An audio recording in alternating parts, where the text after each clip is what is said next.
बिस्मिल्लाहिर्रहमानिर्रहीम। रब्बि इश्रह ली सदरी व यस्सिर ली अमरी वहल उक़दतम मिन लिसानी यफ़क़हू क़ौली।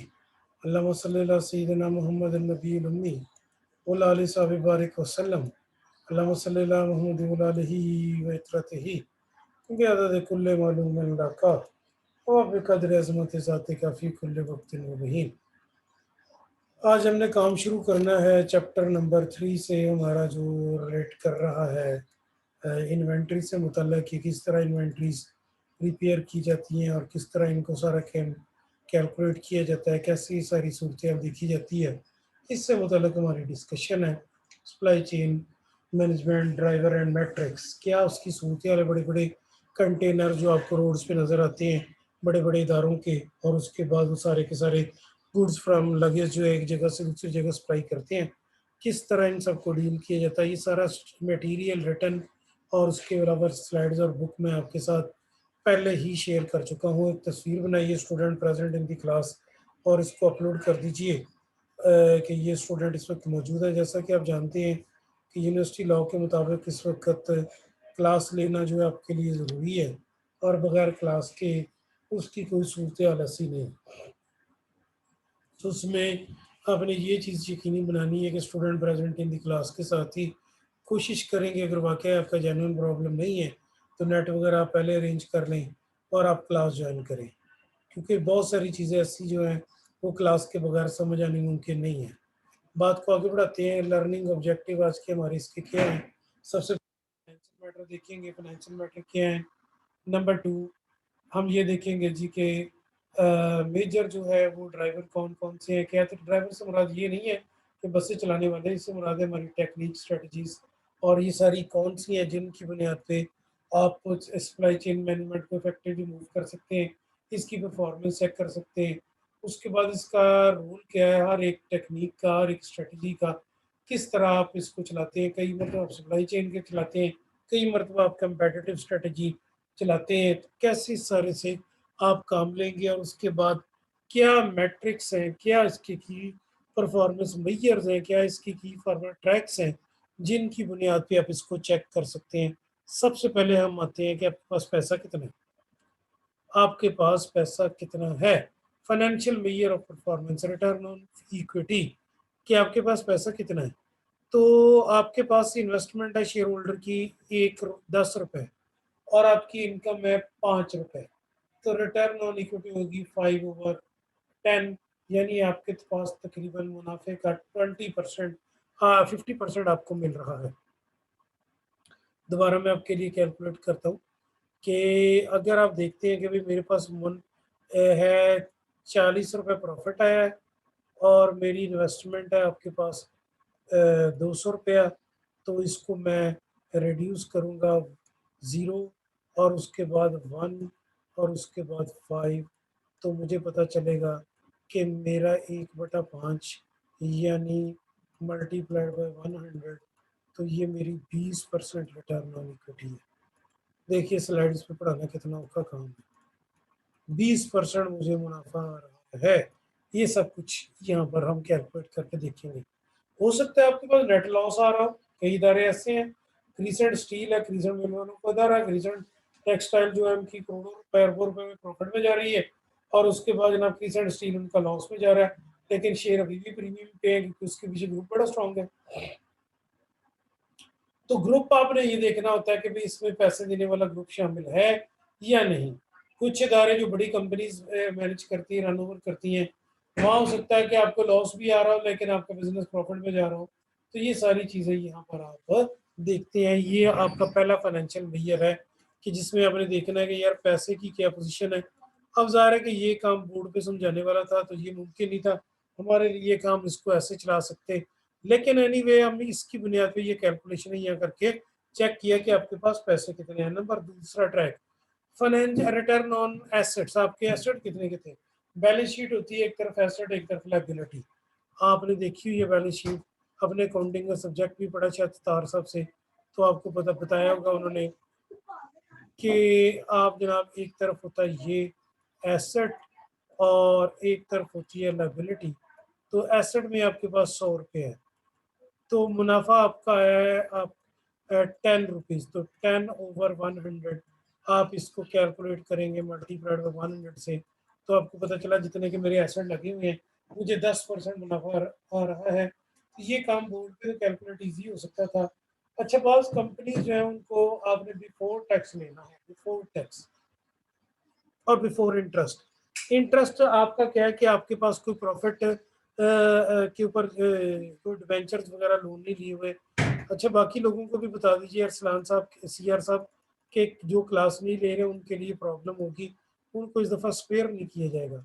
और इस दफ़ा रात मैंने रिजल्ट निकाला है एमएस का, तो वैसे तो मैं कभी सी ग्रेड दिया नहीं करता था, लेकिन कल मेरे पास 2 सेक्शन थे तो मैं इतना परेशान हुआ कि मैंने उनके पेपर देखे, मुझे अफसोस हुआ किसी एक बंदे का भी नहीं, ना लड़के का ना लड़की का ए ग्रेड है। मेरे बड़े करीबी बंदे होने के बावजूद कोई ए ग्रेड नहीं आया, 42-41 नंबर आए। आपके नंबर इससे इंशाल्लाह नीचे जाएंगे अगर आप काम नहीं करेंगे।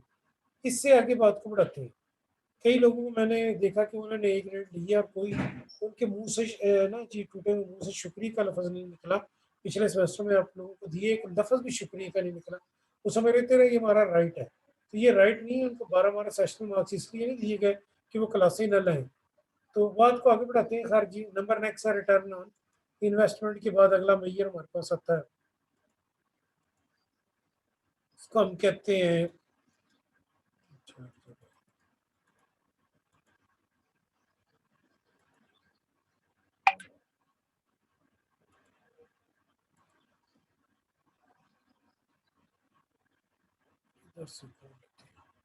छोटी तो आगे पता चले मुझे कहाँ से। यहाँ रिटर्न और एसेट के बाद हमारे पास आ रहा है जनाब नेक्स्ट हमारी स्लाइड्स कि हमारे फाइनेंशियल मैयर्स है कौन कौन से। ये हमारा फाइनेंशियल डाटा, आपको पता है आजकल इंटरनेशनल लेवल पे कंपोजिट वो बनाई जाती है फाइनेंशियल स्टेटमेंट में, जिसमें ऊपर वाला हिस्सा नेट इनकम का होता है। इसने 3 साल का डाटा हमसे शेयर किया, जबकि जब हम यहाँ पर देखते हैं तो इंटरनेशनल रिक्वायरमेंट में ये तो 3 साल का शायद हो, लेकिन हमारी रिक्वायरमेंट में डाटा जो है वो 2 साल का होना चाहिए, एक प्रीवियस ईयर और एक करंट ईयर। ये कैसे लिखने हैं ये भी मैं आपको बता दूं कि इनको लिखा कैसे जाएगा। इनको लिखा इस तरह जाता होता है कि ये वाला जो हिस्सा आपका है, इस हिस्से को हम देखते हैं प्रीवियस में और इस हिस्से को करंट में, पुराना साल मौजूदा साल। बात को आगे बढ़ाते हैं जी। नंबर नेक्स्ट हमारे पास ये बैलेंस शीट का डाटा देखने के बाद नेक्स्ट हमारे पास आता है परफॉर्मेंस का, इसको हम कहते हैं average account payable. Average account payable, इसका नाम है average account payable turnover. Turnover जहां पर वर्ड यूज होगा वहां पर कॉस्ट ऑफ गुड्स सोल्ड या सेल्स आएंगे। Cost of goods sold divided by accounts payable, कि जिन लोगों से आपने उधार पे माल लिया है वो उनकी तादाद कितनी है, और उसके बाद आपने गुड्स कितने साल में परचेज किए। ये कैलकुलेशन मैयर्स है। इसका जवाब टाइम्स में आएगा। इसका जवाब किस में आएगा? टाइम्स में। 6 दफा, 7 दफा, 8 दफा, 9 दफा, 10 दफा, कितनी दफा आपने इनसे माल पे लिया। फिर इसके बाद आएगा रिटर्न ऑन एसेट्स। ये अभी मैंने आपको सेल मार्जिन भी और इसका भी कैलकुलेट करना बताया। जितना ज्यादा होगा ये आपके लिए बेहतर है। ये जितनी ज्यादा सेल मार्जिन आपके लिए होगा उतना ही बेहतर है। इन दोनों को आपने कैलकुलेट करना है। इसके बाद आपके पास आएगा जी नेक्स्ट हमारी सिचुएशन क्या है। ये मैयर्स बताते हैं हमें। ये मैयर्स क्यों हम करें, मैं एक बात कहने लगा हूँ आपसे कि जब हम ये सारी सूरत हाल देखते हैं तो उसका ये मतलब नहीं कि मुझे अगर किसी टेक्सटाइल फर्म का ऑर्डर करना पड़ गया, या अगर मुझे किसी मीडिया ग्रुप का ऑडिट करना पड़ गया, या किसी पेट्रोल पंप का, या किसी, तो मैं वहां रोने लग पड़ू, नहीं अम्मी जी अब मैं क्या करूं। अकाउंटिंग फाइनेंस सब एक जगह एक जैसे ही है, तो इन्वेंट्री बड़ी स्ट्रांगली टेक ओवर करनी है। एक दफा मैं ऑडिट करने के लिए गया तो लाहौर में एक कंपनी होती थी हाईले मिल, उसका मुस्लिम टाउन में ऑफिस था, वहीं पर उनकी फैक्ट्री लगी हुई थी। तो मैं वहां गया, हमने 31 दिसंबर को ऑडिट के लिए उनका स्टॉक टेक ओवर करना था। तो मेरे से उन्होंने कहा जी आप कैश टेक ओवर करें। तो ये हाईले मिल्क जो है, जिस तरह ये मिल्क पैक सप्लाई होता है दुकानों पे, इसी तरह का एक इदारा था। तो मैंने कैशियर को उठाया कि साइड पे, वो मुझे कैश का रजिस्टर दे। उसने जनाब वो कैश की सेफ खोली और मुझे कैश का रजिस्टर दे दिया। अब जब वो कैश का रजिस्टर दिया तो उस पर 1,92,000 और कुछ अमाउंट थी। मैंने कैश काउंट करना शुरू किया, 1,92,000 अकेला अकेला चेक नोट चेक किया। उस वक्त 1000 वाले और 500 वाले नोट्स नहीं हुआ करते थे। खैर वो मैंने जब चेक करने शुरू किए ऑडिट करते हुए तो कैश निकला 2,14,000। मैंने उसे कहा कि यार ये 1,92,000 से ऊपर कितना है, ये कहाँ से आ गया, तुमने तो यहाँ 1,92,000 लिखा। उसने कहा सर अभी इसमें कुछ ना नोट फटे हुए थे तो वो मैंने घर से ला के रखे हुए थे यहाँ पर, तो वो फ्रॉड इस तरह हमने पकड़ने होते हैं ये सारी चीज़ें। इसी तरह एक दिन मैं चुनाव क्लब के ऑडिट के लिए शाम के वक्त उनका ऑडिट कर रहा था, तो ऑडिट करते करते हमने मेरे ज़िम्मे लगा कि इन्वेंट्री स्टॉक चेक करें। तो जब मैंने उनको कहा यार 31 दिसंबर की रात शदीद गर्म सर्दी पड़ रही, 5 बजे मैं वहाँ गया, जाके जनाब मैंने वो कैशियर को भी उठाया, उसके बाद स्टोर कीपर को भी उठाया, तो पता चला कि 1 करोड़ या 1.25 करोड़ की जनाब क्लब की सिर्फ चिकन की परचेज हुआ करती थी। अब तो खैर वो बंद है क्लब, उस वहाँ पर ऐसी डाइनिंग वगैरह नहीं हो रही। तो वहाँ पहले ये सूरत हाल होती थी, तो वहाँ मैं ये देख रहा था कि क्या कैफियत है। वहाँ पर कुछ मुर्गे के पीसेज नीले हुए पड़े हैं, वो 10 किलो 20 किलो 30 किलो फ्रिजों में नीला हो गया है। तो मैंने कहा ये आप ये क्यों परचेज कर रहे हैं, कुछ इन्वेंट्री 20 दिन पुरानी है, कुछ 30 दिन पुरानी, कुछ 40 दिन पुरानी है।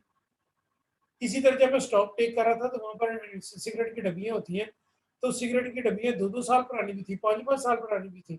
तो वो मैंने पूछा ये क्यों, कहने का सर मैंने परचेज कर ली, अब ये सेल नहीं हुई।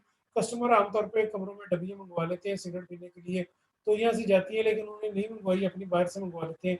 एनीवे ये इन्वेंट्री ज़ाया हुई, तो ये ज़ाया नहीं होनी देनी आपने। मुशाहद इस क्लास का रोल नंबर है कोई हमारा? क्यों भाई सीआर साहब, जी सर। मुशाहद मुशाहद कोई रोल नंबर है इस क्लास का? सर नहीं, हमारी क्लास का नहीं है ये सर, कोई और क्लास भी आई है बीच में। और क्लास का कोई बच्चा तो नहीं बैठा हुआ यहाँ पर? सर ये 16,951 और क्लास भी है कोई। हमारी क्लास का 16,951 कौन है भैया बैठा हुआ? तला सईद, इनका तो हमारे साथ कोई क्लास ही नहीं है। ये 16,951 कौन है? रोल नंबर मोहम्मद है क्या इसका नाम है? ये क्लास छोड़ दें। मोहम्मद अबू बकर है सर, पता नहीं कौन है ये।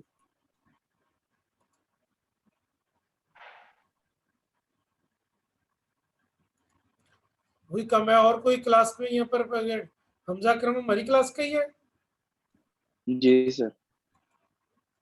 तो आगे बढ़ाते हैं जी। इसके बाद हमारे पास क्या आती है, इसके बाद हमारे पास इन्वेंट्री के बाद हमें देखना है कि अच्छा अब मुझे एक बंदे ने कहा यार तू नदीम साहब 50 मन गंदम खरीद लो, बड़ी सस्ती मिल रही है। तो नंबर 1 पहले मैं चेक करूंगा मेरे पास फैसिलिटी है, नंबर 2 इतना गोदाम में माल रखना का है, नंबर 3 ट्रांसपोर्टेशन वहां से आएगी कैसे, ये चीजें भी चेक करनी है। इन्फॉर्मेशन है मेरे पास पूरी, डाटा मेरे पास पूरा है, सोर्सिंग है। एक दिन हम निशाद मिल का ऑडिट कर रहे थे, निशाद मिल का एक गोदाम इतना बड़ा है जितना आप कह लें कि जीसी यूनिवर्सिटी के गेट से लेकर हमारे जो है ना जी कैंपस ब्लॉक तक का फासला है, इतना बड़ा छता हुआ गोदाम है, एक ही दरवाजा बस। तो इस गोदाम के अंदर इन्वेंट्री टेक ओवर करना या लेना कितना मुश्किल काम होगा इतने बड़े का।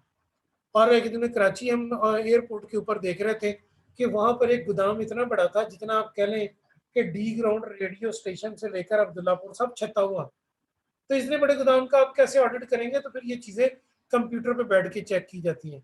इंफॉर्मेशन आपके पास होनी चाहिए, सोर्सिंग आपके पास होनी चाहिए, प्राइसिंग आप चेक करेंगे, ये सारी की सारी। इसके बाद आता है जनाब के आपकी स्ट्रेटजीज कौन सी है। कंपेटिटिव स्ट्रेटजी की बुनियाद पे आप सप्लाई चेन देखेंगे, फैसिलिटीज, इन्वेंट्री, ये 6 की 6 चीजें आपने यहाँ पर चेक करनी है। एक बंदा मुझे कहता 50 मन गंदम ले लो, तो मैंने कहा यार मेरी तो सारे साल में 10 मन यूज होती है। उसने कहा सस्ती मिल रही है, तो मैंने कहा यार मैं 50 अगली 40 मन के जो पैसे हैं 2,000 मल्टीप्लाइड बाय 40, 80,000 मैं कहीं और ना स्पेंड कर लूँ, नई मोटरसाइकिल ना ले लूँ, पुरानी टूटी मोटरसाइकिल में फिर रहा हूँ, 80,000 की नवी 70 ना ले लूँ, या मैं कोई और चीजें ना ले लूँ, 80,000 रुपये डाल के तो मैं गाड़ी के नए टायर में चढ़ा लूँ। तो ये भी चीज आपने चेक करनी है, बिना मुझे पैसे बांध के एक इन्वेंट्री में ना रख दें। अच्छा इसके बाद फैसिलिटीज कौन कौन सी हैं? दी वेयर ऑफ चेन सप्लाई कहाँ से आएगा, मैन्युफैक्चरिंग स्टोरेज आपका कहाँ है, इकोनॉमिक स्केल आपके कौन कौन से हैं। अच्छा मैंने ट्यूशन पढ़ानी शुरू की तो मेरे पास कमरा था 20 स्टूडेंट का, अब जनाब उसका रेंट है 20,000। तो मैंने वो एक पहला स्टूडेंट आया बिठा लिया, दूसरा 20 तक स्टूडेंट के बैठने की उसमें गुंजाइश है। तो 20 के बाद जैसे ही 21वां स्टूडेंट आया तो मुझे अब नया रूम लेना पड़ेगा। तो इकोनॉमी ऑफ स्केल जो है वो खत्म हो गया है। पहले तो 20 स्टूडेंट थे, उनका किराया शेयर हो रहा था एक रूम में। अब जैसे मैं 21वां स्टूडेंट लाऊंगा तो वहां बैठने की गुंजाइश नहीं, उसके लिए 20,000 का एक एक्स्ट्रा रूम मुझे लेना होगा। तो इसके लिए भी इकोनॉमी ऑफ स्केल मैं अचीव नहीं कर पा रहा। कम से कम 20 स्टूडेंट होंगे तो किराया पूरा होगा। ये चीज भी आपने देखनी है। कल मैं एक बड़ी दुकान के ऊपर एक बिजली की लाइट परचेज करने गया 12 वोल्ट का। तो 12 वोल्ट की लाइट का उसने मांगा 150 रुपये, बाजार से मिलती है 120 रुपए की। तो मैंने उस दुकानदार से पूछा कितने की प्राइस है, 150। उसने टोटे से मुंह से कहा। तो दुकान चूंकि बहुत बड़ी थी तो मुझे फौरी समझ आ गया कि इसका खर्चा बहुत ज्यादा है, इसने 160 रुपए में या 150 रुपए में देनी है, हालांकि बाजार में 120 की है। 30-30 रुपए प्रोडक्ट के ऊपर तो प्रॉफिट नहीं ना होता है कि यूनिट के ऊपर। 100 के ऊपर अगर आपने 30% प्रॉफिट कमाना है फिर तो आपने काम कर लिया। बाहर निकल के मैंने एक छोटी दुकान से पता किया, वही 120 या 130 की थी। उसने आराम के साथ लेसर प्राइस पे पे कर दी। ये चीजें भी आपने देखनी है। लार्ज स्केल पे जो लोग काम कर रहे हैं वो छोटे पैसे लेकर भी, थोड़े पैसे लेकर भी काम बढ़ा देंगे। आपके पास फैसिलिटीज कौन सी है, रोल क्या है, फ्लेक्सिबल, डेडिकेटेड, एफिशिएंसी क्या है, लोकेशन आपकी क्या। मैं फैसलाबाद में मेरा दफ्तर है, मैं गोदाम मैंने रखा गट वाले। जंग रोड पे मेरा दफ्तर है, गोदाम मेरा गट वाले है। तो लोकेशन की वजह से जो खर्चा है वो कौन देगा। अगर मैंने जंग रोड पे बिजनेस करना है तो गोदाम बेसमेंट में होना चाहिए या पिछली गली में होना चाहिए या करीब होना चाहिए। अगर मेरा दफ्तर घाट वाले और गोदाम उसका जंग रोड पे तो भी फैसला फैसला नहीं है। कंपनी की लोकेशन और फैसिलिटीज ये सारी हमने चेक करनी है। अच्छा जी, इसके बाद बात को आगे बढ़ाते हैं। फैसिलिटीज में कंपोनेंट कौन कौन से हैं, कैपेबिलिटीज क्या है। अच्छा, अगर आप एक गलत फैसला कर लेंगे तो वो, मुझे एक याद आ गया, एक एरिक्सन का नया टेलीफोन आया, 40,000 रुपए का था। बहुत पुरानी बात है, 1995 की। छोटा टेलीफोन था। तो वो छोटा टेलीफोन, मेरा एक दोस्त है लाहौर से फैसलाबाद है, तो वो आके कहने लगे कि मेरी कैपेसिटी नहीं थी 35,000 का फोन लेने की। उस वक्त तक शायद मेरी तनख्वाह 40-45,000 रुपया थी। तो मुझे कहने लगे कि यार ये मैंने ना 2 सेट लिए, एक मैंने यहाँ किसी शेख को बेचना है। तो ये 40-40 मांग रहा था, मैंने 70 के 2 ले लिए। तो मैंने फौरी फैसला कर लिया, सारे तो नीचे भी खड़े। क्योंकि फैसलाबाद का जो शेख है वो कभी भी आपसे इस तरह नहीं परचेज करेगा। तो वो पैसे उनके एक्स्ट्रा 35,000 जाया ही गया। जिसने थोड़े पैसों में अपनी प्रोडक्ट दोनों सेल कर दिए बाहर से आए हुए, तो उनके लिए तो कोई प्रॉब्लम नहीं है, उनके लिए तो कोई मसला नहीं है। लेकिन आपने ये चीज भी देखनी है कि एक्सेस कैपेसिटी आपकी है कि नहीं, कि बड़े गलत फैसले बाज औकात आप कर लेते हैं। अच्छा जी, component of facilities decision, facility related matrix कौन कौन कौन से हैं। कैपेसिटी कितनी है, आपका इस्तेमाल कितना हो रहा है, आपकी प्रोसेसिंग कितनी है, आपका प्रोडक्शन पर यूनिट कितनी है, क्वालिटी पर यूनिट कितनी है, क्वालिटी लॉस कितना है। आजकल आप देख रहे हैं कि वो पानी की फिल्टर प्लांट लगाते हैं। फिल्टर प्लांट पे जब आप पानी जमीन से निकाल के फिल्टर करते हैं तो 70% पानी जाया होता है। कितने परसेंट है? 70%। सिर्फ 30% पानी यूजेबल है। अच्छा जी, थियोरेटिकल फ्लो कितना है, उसके बाद प्रोडक्ट साइकिल कौन सा है। बैरी जहाज बनाते हैं आप, 2 सालों में एक बनता है, 1 साल में उसका लाइफ साइकिल हाफ है। समोसे आज आपने खाने जाने हैं, समोसों का लाइफ साइकिल 1 दिन है। दोपहर को आप बनाएंगे, शाम को बिक जाएंगे। एक्चुअल एवरेज फ्लो कितना है, ये लाइफ टाइम साइकिल आपने चेक करना है। इसके बाद आपके पास आती है फैसिलिटीज, ओवरऑल ट्रेड ऑफ कितने हैं, कितनी डिस्काउंट आपको मिल रही है माल बेचने के ऊपर। अच्छा जी, ओवरऑल ट्रेड ऑफ में आपने देखना है कॉस्ट कितनी है, लोकेशन, ये सारी चीजें बार बार आप मद्देनजर रखनी है। इन्वेंट्री कहते हैं स्टॉक को, गोदाम में कैपेसिटी कितनी है आपकी, सेफ्टी स्टॉक कितना है, मिसमैच नहीं होना चाहिए। आपके पास गाहक हैं 10 और चीजें आपने ली 2, तो मिसमैच हो गया। आपके पास कस्टमर है 20 और आप चीजें ले रहे हैं 50, मिसमैच हो गया। सेफ्टी डिमांड अपनी जगह, लेकिन ये कि लाहौर में सैफा एक है, उसकी बर्फी पाकिस्तान में सबसे ज्यादा मशहूर है। जिस तरह हमारे मान की सैफुद्दीन उसका नाम है, जलो पार के पास है, घर में बना के बेचता है। उसने बनानी है रोजाना 5 किलो या 7 किलो। डिमांड शायद टनों में है, लेकिन उसने बनानी घर में ही है। और उसके बाद जब आप घंटे बाद, एक दिन पहले बताना पड़ता है कि मैंने 2 किलो लेनी है, 3 किलो लेनी है, 4 किलो लेनी है। इससे ज़्यादा वो सेल नहीं करता। तो डिमांड और सप्लाई को आपने मद्देनज़र रखना है इस फार्मूले के तहत। इन्वेंट्री का क्या रोल है? बहुत ज़्यादा चीज़ें खरीद लेने के बाद ख़राब होगी तो आपने मार्केट कंपटीशन भी देखना है। आप अभी आज ही एक नया स्टोर खोलें, आपके पास टीवी, फ्रिजें, दालें, हर चीज़ फेंकने वाले आ जाएंगे कि हमारा सामान उधार पे रख लें। लेकिन ये क्वालिटी और क्वालिटी आपने क्वांटिटी देखनी है कि ये सेल भी हो जाएगी कि नहीं। इसके बाद नेक्स्ट आता है कम्पिटिटिव डिसीजन।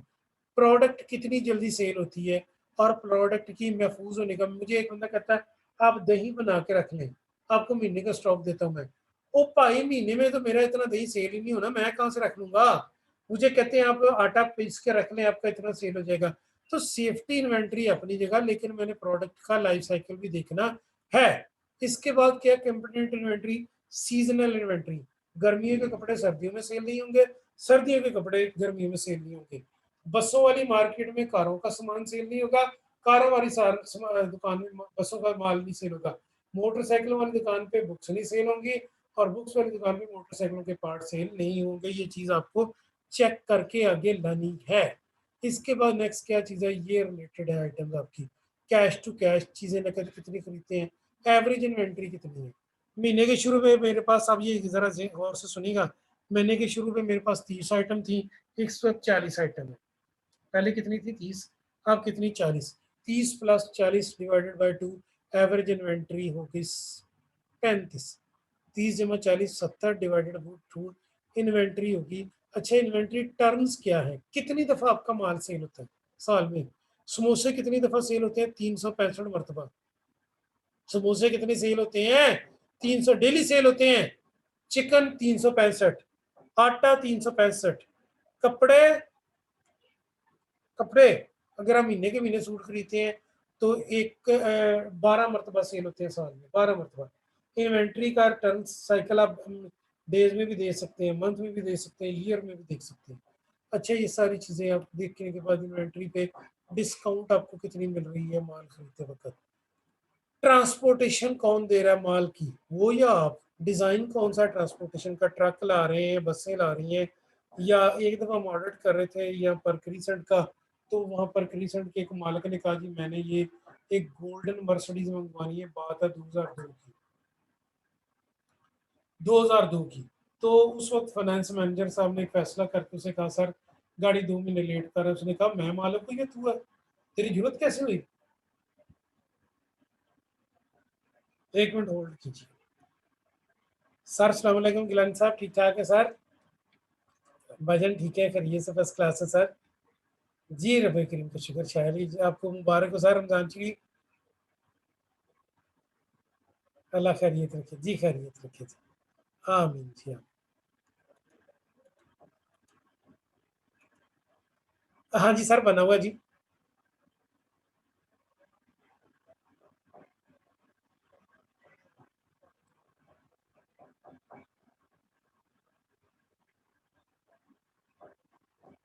सर मैं इस वक्त क्लास पढ़ा रहा हूँ, थोड़ी देर बाद कर लूँ। Thank you sir, thank you sir, thank you, thank you sir, thank you sir. तो बात हम कर रहे थे जी एडमन में, ये सप्लाई चेन में, कि क्या सूरत बननी है कि आपको ट्रांसपोर्ट कौन सी दे रहा है। अच्छा जी, वो ऑडिट करते हुए ना बंदा हमसे लड़ पड़ा फाइनेंस मैनेजर से, ओए तुम फौरी मर्सिडीज मंगवा के दो मुझे। ये क्या बात हुई कि मर्सिडीज। उसने कहा सर आपने मशीनरी मंगवाई है, उसकी कस्टम की किस्त है। आखिर जनाब को फाइनेंस मैनेजर ने रिजाइन कर दिया। उसने कहा जिस अकल के अंधे को ये बात ही नहीं समझ आ रही तो मैं उसे क्या कहूँ। और उसने जिद करके मर्सिडीज मंगवाई और उसने कहा मैंने अपने बेटे को तोहफे में देनी है। और आप यकीन कीजिए कार्गो एयर जर्मनी से जेट लेकर आया उसको, जर्मनी से जेट लेकर आया। वो 20-10 दिन इंतजार भी नहीं कर सका कि मैं इसे शिप पे कार्गो कर लूँ। तो ये चीजें भी आपने देखनी है कि बाज़ औक़ात आपके डिसीजन आपको उल्ट पड़ जाएंगे। तो ये नहीं हो सकता कि आप इसकी सूरत हाल को, हर choice of transportation, truck, rail, sea, pipeline क्या है, क्या कैसे करना है मूव सारे का सारा। तो ये इसमें आपने ये सारी चीजें देखनी होती है। एवरेज ट्रांसपोर्टेशन, शिपमेंट साइज क्या है, ये तरीका कार भी सब कुछ हम मद्देनजर रखेंगे। और डिस्काउंट कितनी है। मैंने एक दिन के लिए ट्रक हायर किया तो रेट और होगा, उसके साथ मैंने साल का ठेका कर लिया तो रेट और होगा। 1 साल का ठेका कर लिया, रेट और होगा, एक दिन के लिए रेट और होगा।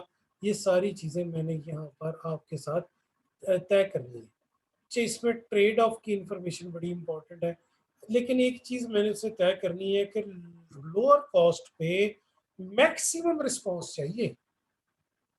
मेरा सामान डेली यहाँ फैसलाबाद एग्रीकल्चर से, ये जो मंडी है सब्जी वाली, वहाँ से जाता है शाहकोट की मंडी में, तो मैंने उससे पूरे महीने का या साल का ठेका करना है। ओदा ट्रक खराब हो जाए ना हो, कोई प्रॉब्लम हो ना हो, मुझे नहीं इस पे गर्ज, मेरा सामान डेली जाना चाहिए।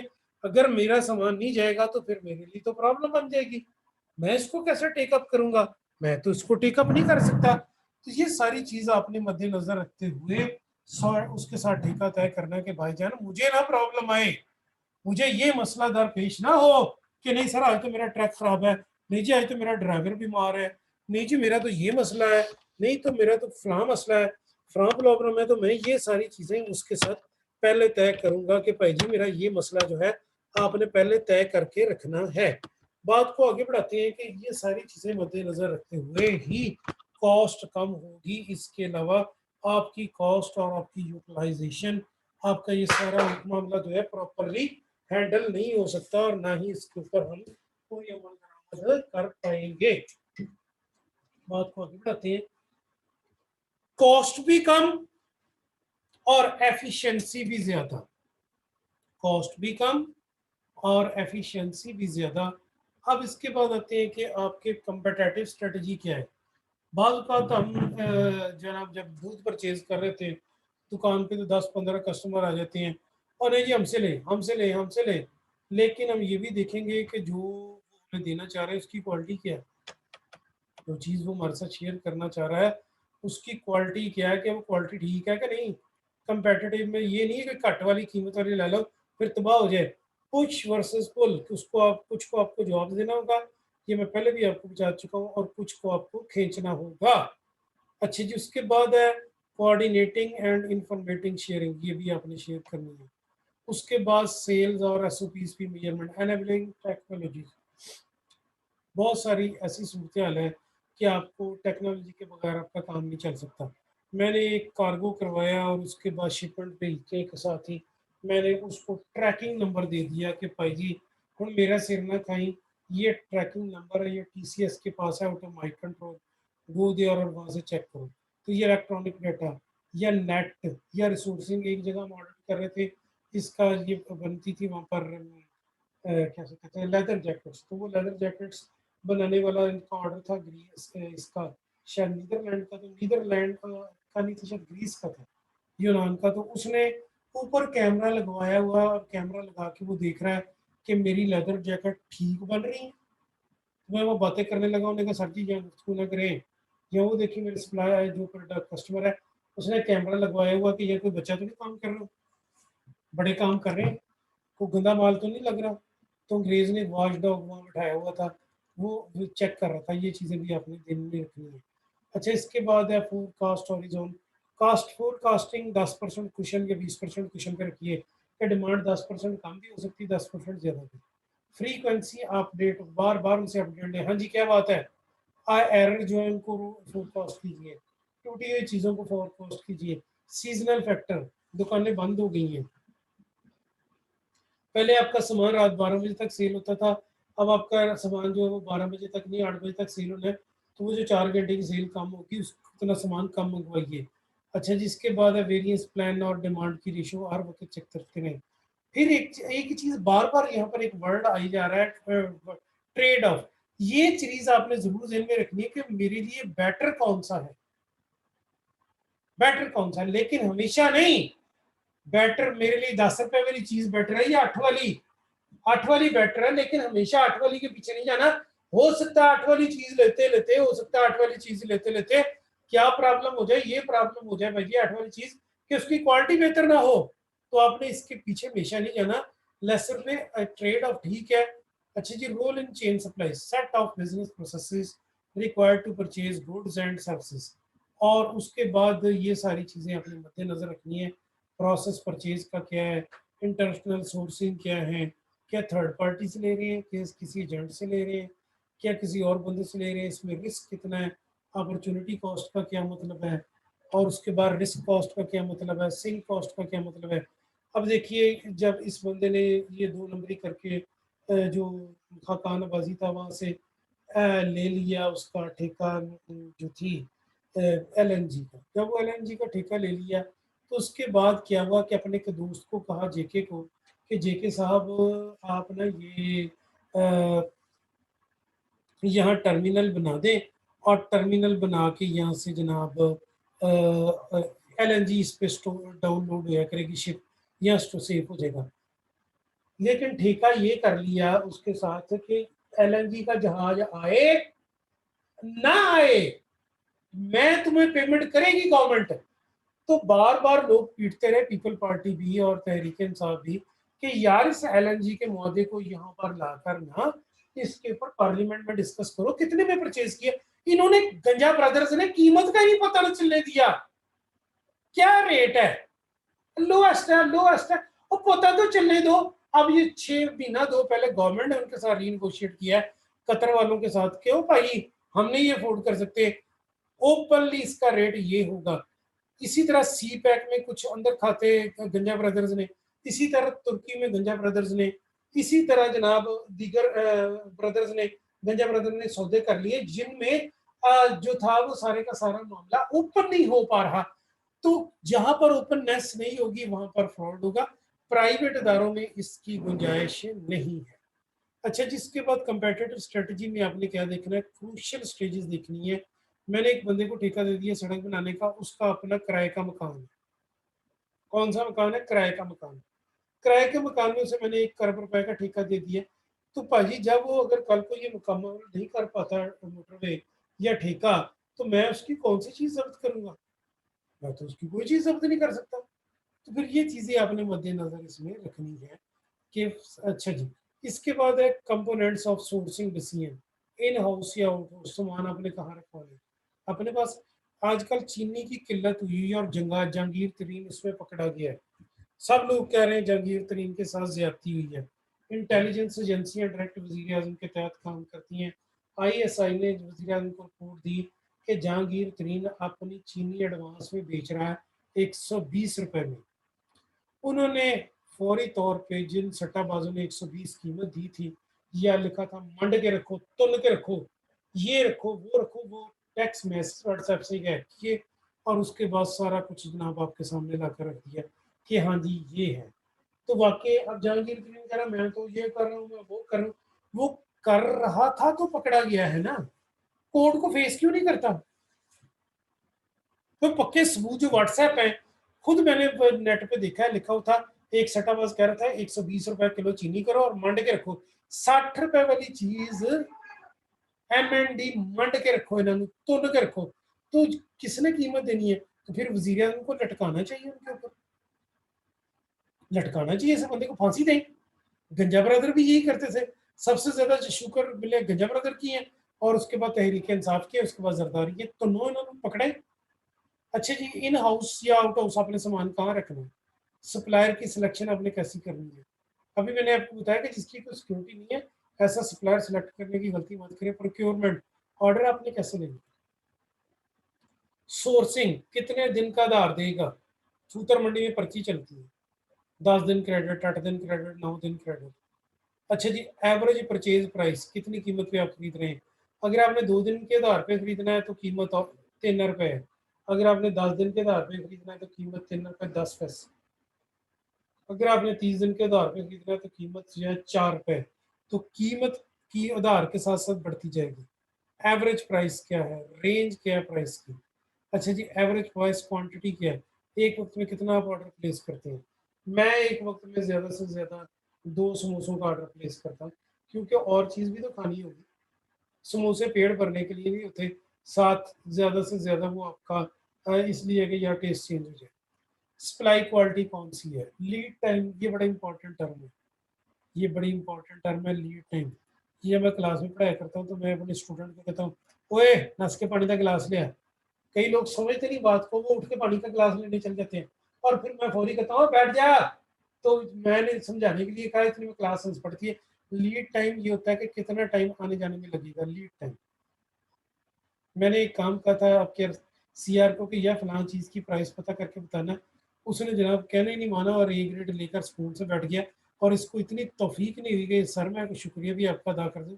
ऐसे लोग सिर्फ ये समझते हैं कि जनाब ये हमारा राइट था और ये सब लोग टीचर बेवकूफ़ हैं, तो जनाब नहीं ये इसी तरह हमने तो अपना करना, ये मेरा राइट था मुझे मिल गया।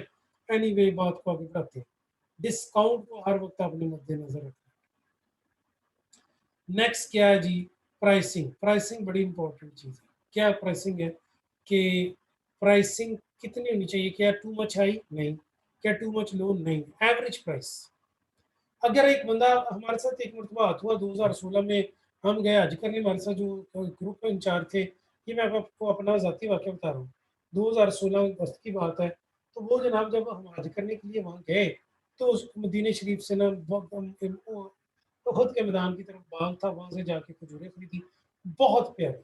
और गोदामों से जब हमने परचेज़ की तो शायद इतनी, मैंने भी कोई 22 किलो की पता नहीं 40-30 किलो ले ली और 30 किलो लेकर जनाब वो मैंने, तो मुझे वो जो मेरे ग्रुप इंचार्ज थे वो कहने लगे ठहर जाओ, यानी शिप च कार्गो करा देने हैं, हमारे जाने के पहले लाहौर पहुंच चुकी होगी, मैं आपको भेज दूंगा।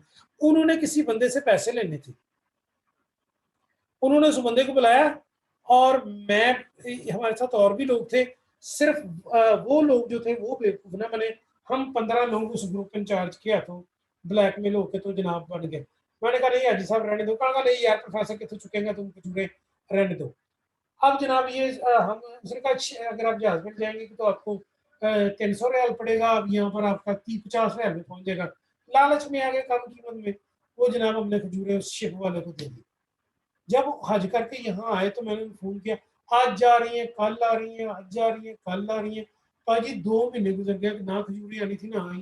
तो पता ये चला कि मदीने शरीफ वाले उस बंदे ने कार्गो करवाई नहीं, क्योंकि उसने पैसे देने थे इसके, तो वो उधार कहाँ से देता, आधार पे कहाँ से था, इसने अपने पैसे करे कर लिए, हमारे पैसे पकड़वा दिए बीच में।